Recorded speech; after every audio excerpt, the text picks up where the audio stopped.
ಪ್ರಪಂಚದಲ್ಲಿ ಏನೇನೋ ನಡೀತಾ ಇದೆ, ಈ ಮೋಸ ವಂಚನೆ ಇದೆಲ್ಲ ಇರೋ ಟೈಮಲ್ಲಿ he was a very pure hearted man sir. Actually ನಾನು ಗಮನಿಸಿದ್ದೀನಿ, ಯಾಕೆ ಇಷ್ಟೊಂದು ಹಿಂಗಿದ್ದಾರೆ ನಮ್ಮ ತಂದೆ, ಅಯ್ಯೋ ಇಷ್ಟೊಂದು ಈಸಿಯಾಗಿ ಮೋಸ ಮಾಡಿಬಿಡ್ಬೋದು ಅವ್ರನ್ನ ಅನ್ನೋ ಥರ ಇದ್ರು. ನಾವು ಪ್ಯೂರಾಗೇ ಇಟ್ಕೊಂಡಿದ್ರು ಅವ್ರ ಮೈಂಡ್ನ.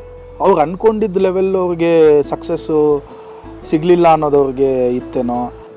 Everything was going well and literally sir ನೀವು ನಂಬಲ್ಲ, ಎವ್ರಿ ಚಾನಲ್ ಹಾಕಿದ್ರೆ ನಮ್ಮ ಅಪ್ಪಂದು 1 or 2 ಸೀರಿಯಲ್ ಇರೋದು.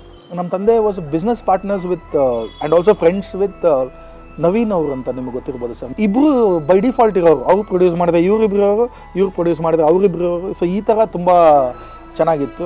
ಅದೇ ಹೋದ್ಮೇಲೆ ಗೊತ್ತಾಯಿತು ಹಿಂಗೆ ಹೋದ್ರು ಅಂತ ಅನ್ನೋದು. ಅದು ವೇಣು ಸರ್ಗೆ ಆಘಾತ ಆಯ್ತಾ? ಅದು ತುಂಬ ಆಘಾತ ಆಯಿತು ಸರ್. ಅಷ್ಟೊಂದು ಟಚಲ್ಲಿ ಇಲ್ಲದೆ ಇದ್ರು ಸಡನ್ನ ಹೋಗ್ಬಿಟ್ಟ ಅಂದಾಗ ತುಂಬ ಬಿಕ್ಕಿ ಹತ್ತಿದ ಜ್ಞಾಪಕ ಇದೆ ನನಗೆ. ಅದು ನಮ್ಮ ತಂದೆ ಎಲ್ಲ ಹಳೆದೆಲ್ಲ ನಾವು ನೋಡಿರಲ್ವಲ್ಲ, ತುಂಬ ಸ್ಟ್ರಾಂಗ್ ಆಗಿರ್ತಾರೆ ನಮ್ಮ ಮುಂದೆ.